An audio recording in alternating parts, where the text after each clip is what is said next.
Welcome back to Independent Blazers. I'm Dan. And I'm Joe. And today go ahead, Dan. I'm sorry. Go ahead. Today we're going to comment on Joe Rogan's video where he interviews Donald Trump. Now, I'll confess I haven't seen the whole thing, but Joe has. But before we do, Joe, please like, share, subscribe, and bang the notification button. And also, check us out on X, formerly known as Twitter. And remember, folks, it helps us, it helps you, and it keeps all of us up to date and in the loop. So today, we're going to do an analysis on Joe Rogan's podcast, the interview he did with Donald Trump. And I picked out, and along with Dan and our staff, some interesting points in the interview. And a couple of things. The first thing I want to say is, if you watch the beginning of the interview, you will notice that Rogan and Trump hit it off. And the reason I'm going to bring this up, because back in 2022, Joe Rogan said he would never have former President Trump on his podcast. He said he would never, back in 2022, he said he would never do it. I quote, and this is a source from The Hill, in 2022, he said, Joe Rogan says he would not be interested in having the former president on the show. He said he would never do it, but obviously recently he had a change of heart. So the first part of the video at the very beginning, the two appeared to have chemistry. They clearly seemed to be comfortable with one another. And even Joe Rogan made the statement, one of the beautiful things about you is that you freeball. That sounds funny, Rogan said, telling the former president that he thought his impressions mocking President Biden was funny stuff. And so they already hit it off. That's the first part. Now let's go get into some of the substance, okay? Now, I really want to hit this off. As a matter of fact, we have a future video on this, and I'm going to tell you this. I'm going to put the video up here where Trump opines on extraterrestrial life and UFOs. So, let's go to the video. And, sorry about that. When we get to the screen, here we go. Alrighty, boom. Let's see. All right, can everyone see that? I'm gonna make it bigger. So let's take a look at this right. Let's take a look at this right here. I'm gonna make this bigger. The Joe Rogan experience. And let me go. One thing I want to talk to you about is the. Hold on a second. And one of the things that you said was that if they showed you what they showed me, this was your quote, you wouldn't want people to know it either. So I opened them up partially. All right. Wouldn't want people to know it either. So I opened them up partially. I was met from good people. I mean, good people. People that were well-meaning. Mike Pompeo was one of them. He's a good person. They called me. They said, "Sir, would rather have you not." And I did open them. But I was asked by some people not to open them. There's a Martin Luther King file, too, by the way, that they'd like to see. I don't know if you know, but there is that. I'm going to stop real quick. If you notice the key, so this is just, and you guys tell me when to stop. The key is that he said some people don't want me to open them. Who were the some people? People? I was going to ask that very question. And Joe, who do you think those some people are? Obviously, inside the CIA, the NSA, probably. I'll say mostly CIA, maybe Pentagon. Oh yeah, and other people whose names I'm afraid to mention myself. Well, I'll play a little more, and you guys can make a determination. Tell me when to stop. So I'm going to play some more of this here. Okay, in particular. So they called me. A lot of good people called me. People that that you would find reasonable people, and they asked me not to do it. So I said, "Well, we'll close it for another time." But If I win, I'm going to open them up. I'm just going to open enough. Why time didn't is- you open it up the first time? Because though? a lot of What times, was the hesitation? Though? addresses, people that are still living. There are people that are affected. And there could be some national security reason that that I don't have to necessarily know about, but some very good, talented people asked me not to do it. I opened it up, and then they said, "Would it be possible for us to do that a different day?" What? How much of Nobody- it did you read into? I think it's going to be just fine to open it. Let me put it that way. I think it's fine. It's going to be time. It's a cleansing. It's really a cleansing. So I'm going to do it. I'm going to do it immediately, almost immediately upon entering office. Well, the thing, when people look at it from the outside and you sort of imagine what could be a reason why they would not release those files, it would be there's people that were implicated That's why in I the gotta- assassination. Yeah. Well, when they're living people, you generally tend not to want to do it. When people are still living, Living people that formerly worked for the government. for the government, and living people that were somehow involved in it, and you tend not to do that. But it's time to open. I'm going to stop it there for a second. Living people, who could be still living, is my question. And again, because remember, he got assassinated in 1963. Mm-hmm. And maybe someone's in their 90s, I'm guessing, maybe if they were really young back then.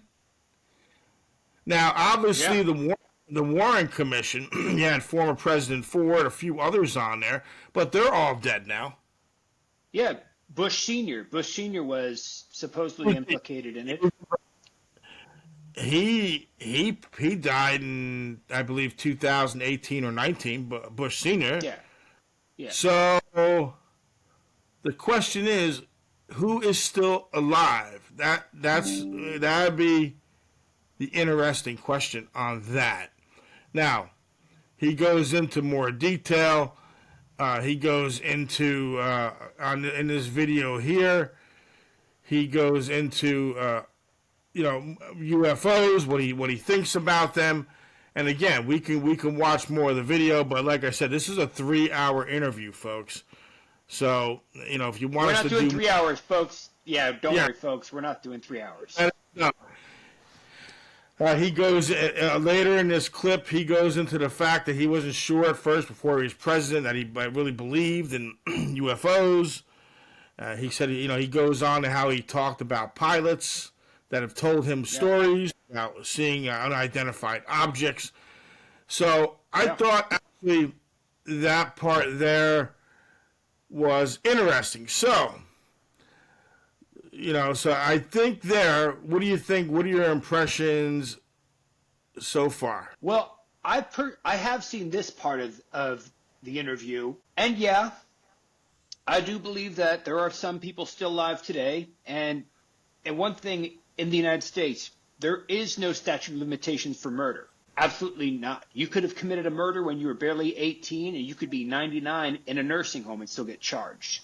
So yeah, I don't think it's going to be released anytime soon. As for UFOs, a lot of countries, and under different governments, by the way, have seen unidentified flying objects. Have you heard that Iran saw UFOs both under the current government and also under the Shah?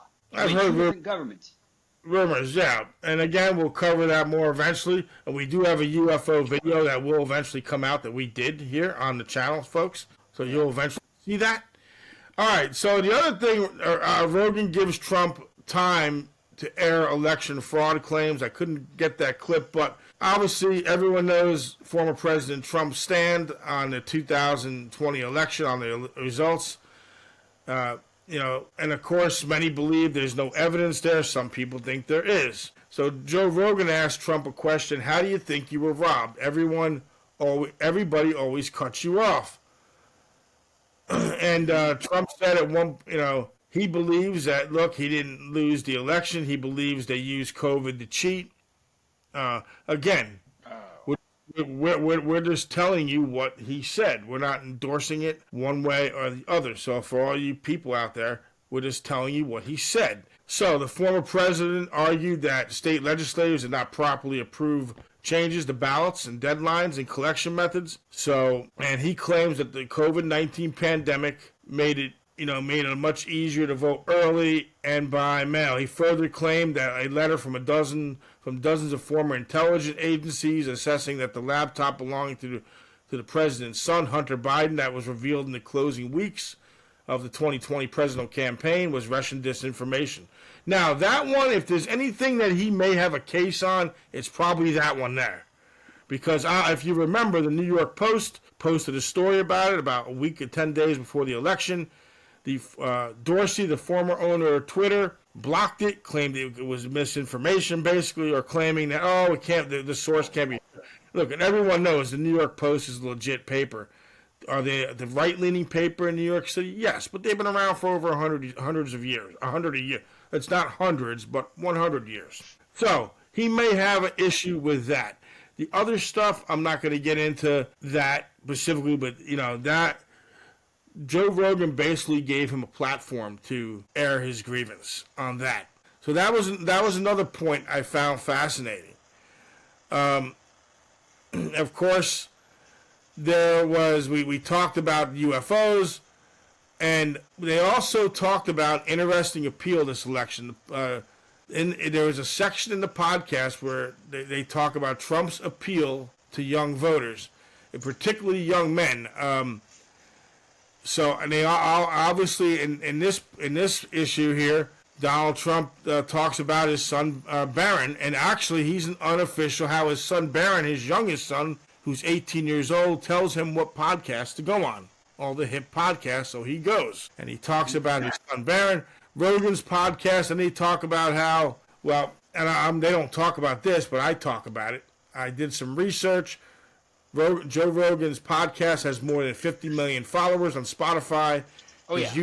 His YouTube channel boasts more than 17 million subscribers. So he is particularly popular with young men, Joe Rogan. So Donald Trump goes in his podcast basically to shore up his vote with men. And then Joe Rogan makes a statement, I think young people are rejecting a lot of woke, and I won't say the curse word on here. I don't know if we're allowed. So I'll leave young of the bull, you know what. And Joe Rogan goes on to tell President Trump, young people are tired of being scolded and yelled at, particularly young men. Now, what I did do,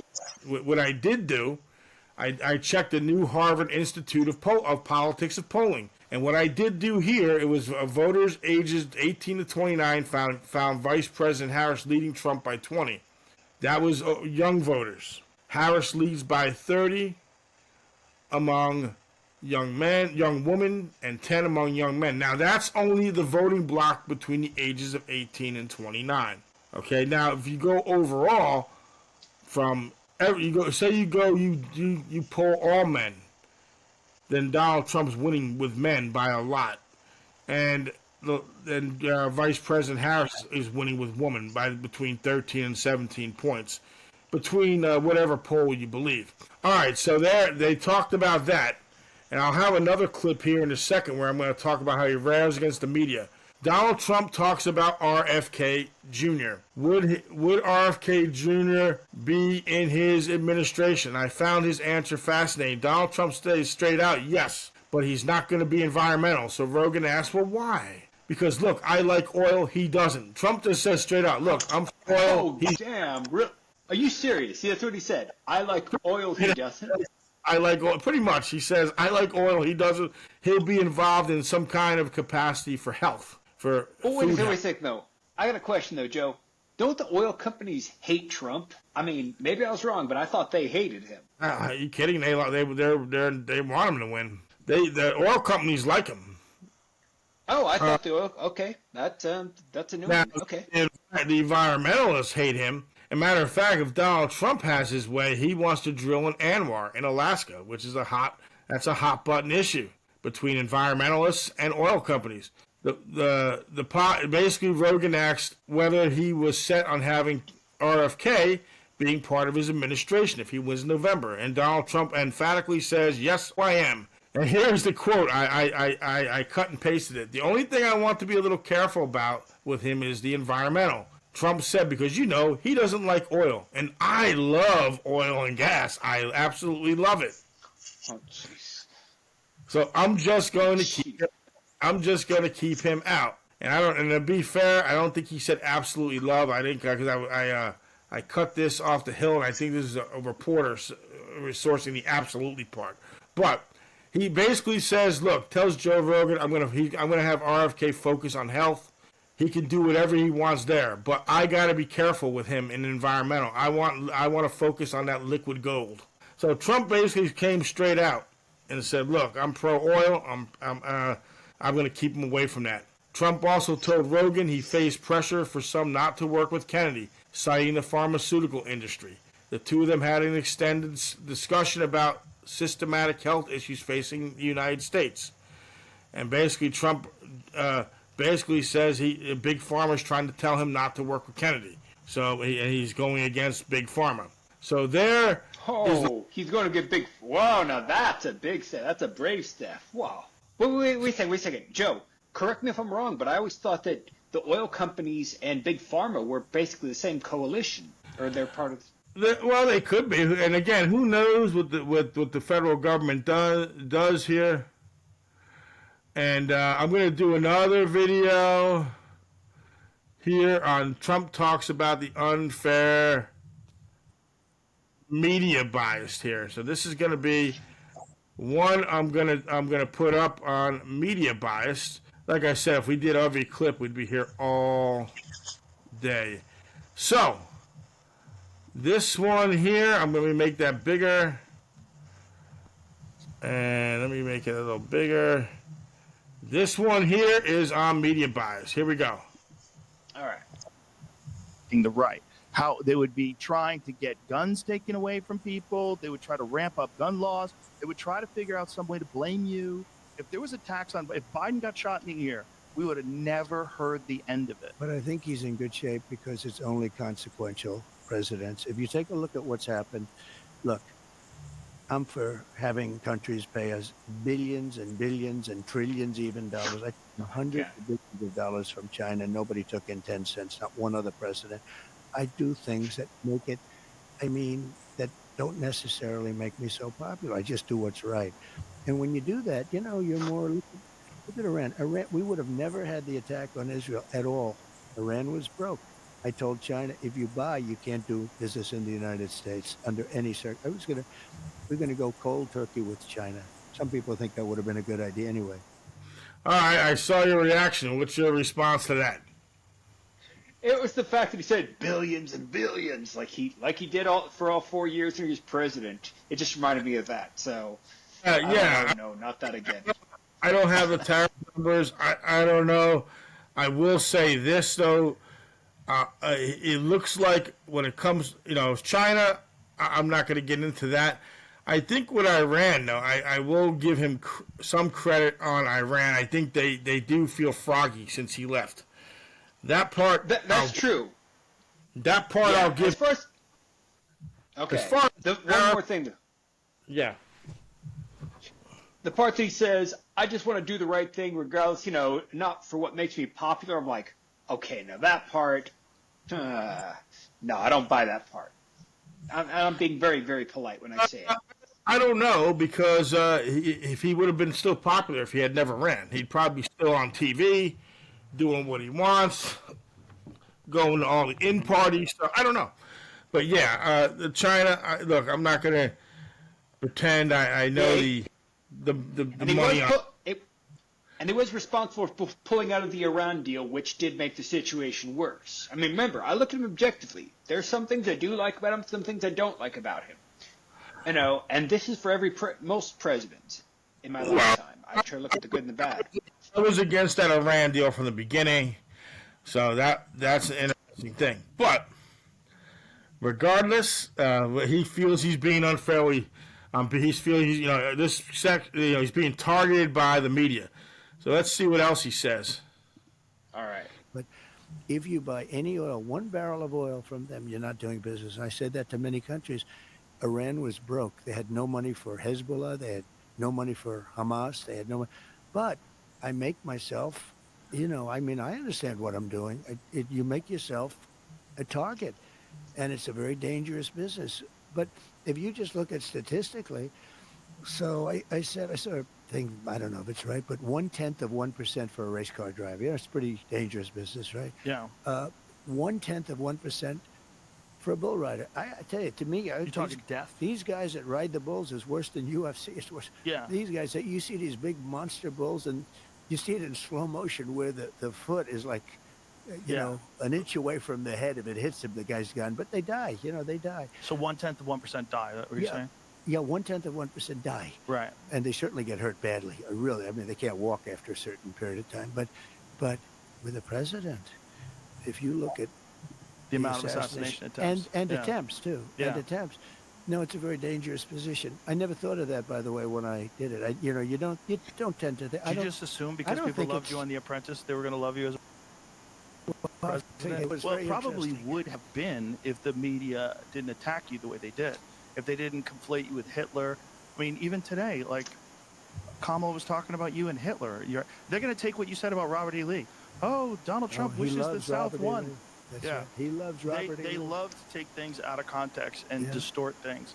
Well, But they don't even have to take them out. They make them up entirely. Okay, they do make that 'em- too. But you know, it's interesting Yeah. when you mentioned I was That's right. very popular, and all those people loved me. I mean, some of these women, they're so stupid, and Joy, she would Jesus. every time she'd see me, I'd be in the theater or something, and she'd, you have to be on the show again. Come on, let's go. We have She to. loved you.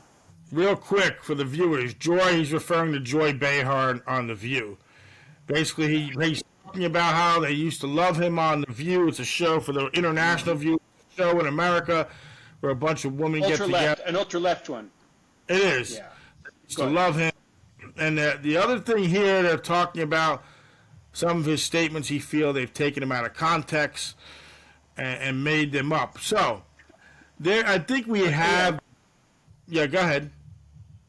Yeah, there's something else about the View. They said back, when he was just running, they acknowledged that his economic policies were conservative, but his social policies were pretty liberal. And I thought that even back then. So Yeah. Anyway, go on. No, and I think folks have the idea there. They're talking about the dishonesty of the media. And with Trump, interesting is Joe Rogan also says how he swerves pretty much with his answers. He'll go over here, and Donald Trump acknowledges he does that. Then he'll go back to his point. They'll go on talk about something else, then he'll work his way back. Where Kamala is accused of word salad, Donald Trump is accused of weaving.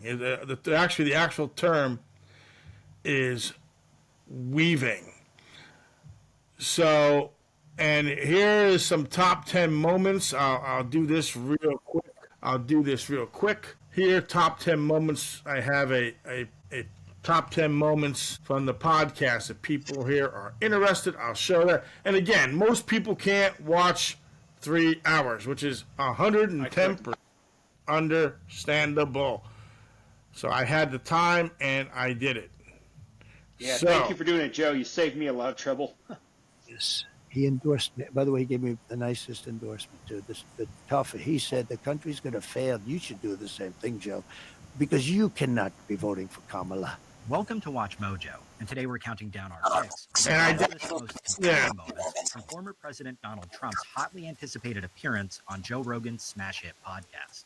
All right, so there's I'm going to go through this because, like I said, I'm not good at cutting clips and separating them myself. So this guy did. Now again, Donald Trump says he's not a politician, but if you saw what he did there in that first clip, what's he trying to do? He's trying to convince Joe Rogan to vote for him.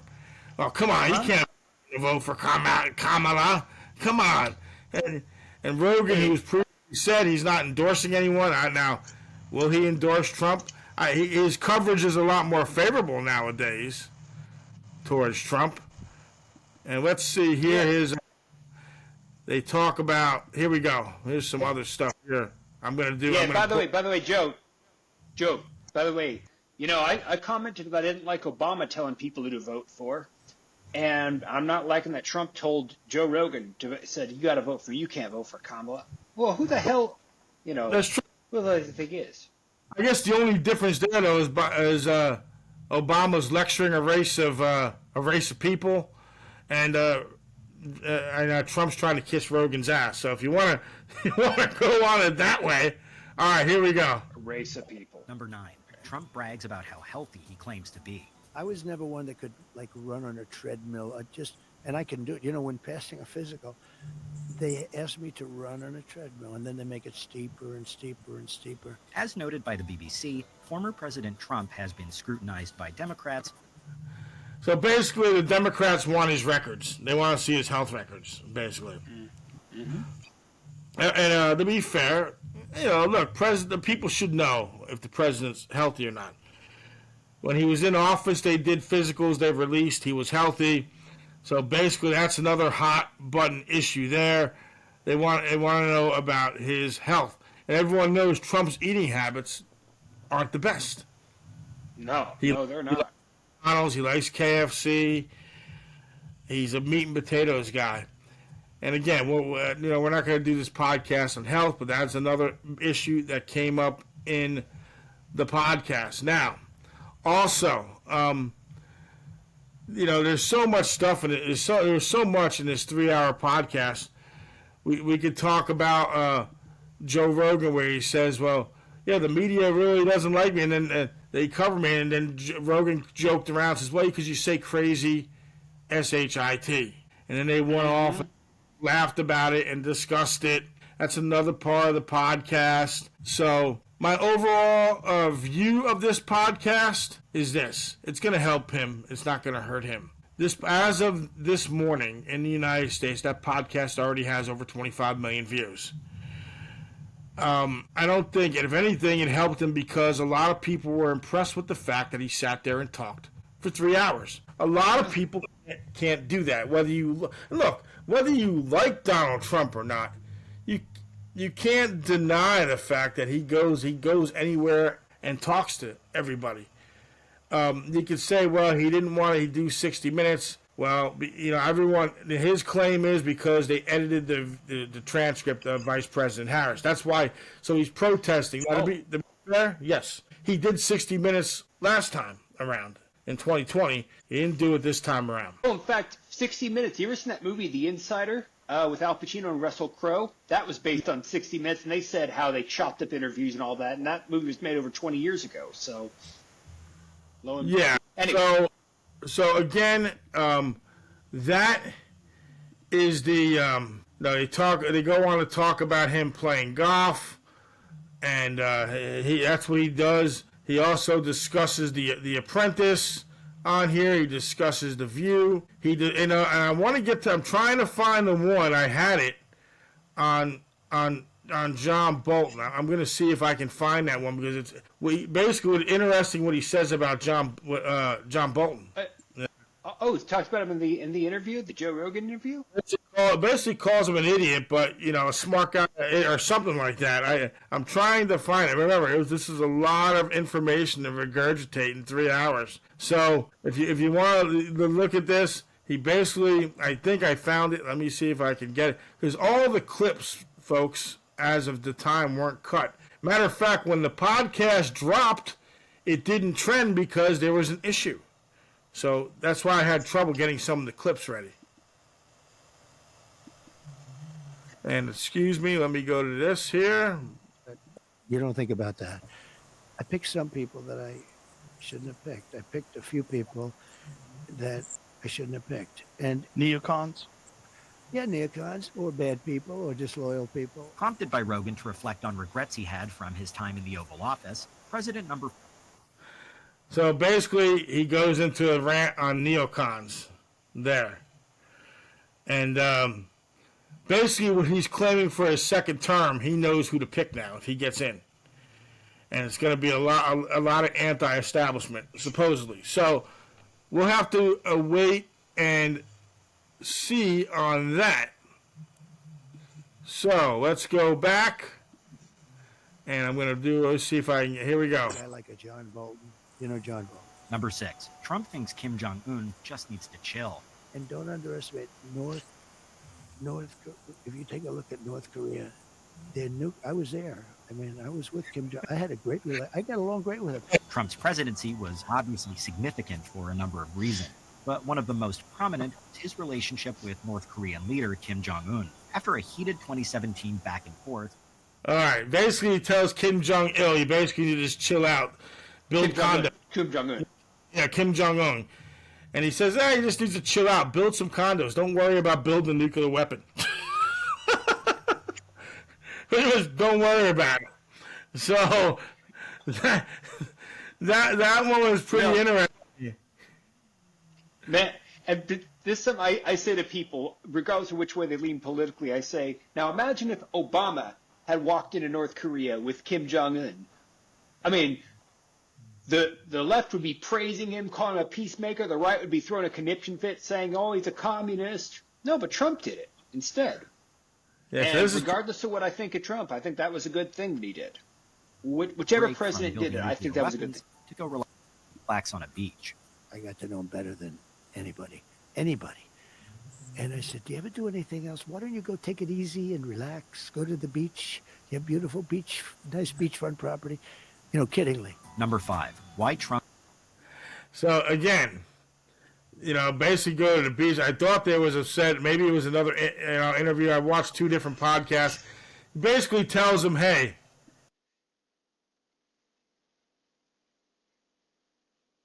Uh-oh. Looks like there's a disconnection there. Folks, you'll have to excuse us for just a few. Joe is in Florida at the moment, and the Wi-Fi is actually better here in Thailand than it is in America. Yeah, America, the quote-unquote richest nation on earth. Yeah. By the way, I have similar problems when I go to California. All right, there he is. Never mind, Joe. Never mind what I said behind your back when you were gone, okay? To all our viewers. Folks, full disclosure, that was my fault. I accidentally hit that by mistake. It wasn't the internet. That was my fault. I thought it was a poor internet connection, and I excused you and all. I can't lie. What did you make me do? Not going to lie. Sorry about that. But anyways, there was another quote, and maybe Rogan was telling in the post interview, he talked about building condo. Just build a condo. Basically, shut up and build a condo. So, yeah, and again, 3 hours, if you have the time, it is interesting. Even if you don't like Trump, it's still interesting to see. And Kamala Harris, to be fair, the vice president, will be going on some podcasts. I think she's doing Club Shay Shay on Monday. And for those of you who don't know, former football player, Hall of Fame tight end, American football. He has a very popular podcast. She'll be going on there, and she's going on another podcast. So this is the new wave of media, folks, is this. A lot of politicians, a lot of people to get their message out. They're not using the mainstream media anymore. They're going on platforms and podcasts. So that's what I thought about the Joe Rogan interview. There were some of my thoughts I thought were interesting. There's plenty more. It has dropped on YouTube, the interview. Like I said, now it's over 25 million, I believe. Probably more now. I think I'd say more. So tell us what you think. Again, some of you, whether you like us or not, leave a comment. We hope you enjoyed this. Dan, any final thoughts? It's a good one. Well, we never got to talk about media much, but let's save that for another. Let's say it for another video. Well, otherwise, the podcast, the Donald Trump's responses, his media response is the same thing. The media hates me. The media is fake and it sucks. That's pretty much what his response is coming down to. That. In some cases, I agree. In some cases, I don't. I think Fox has been actually very fair to him.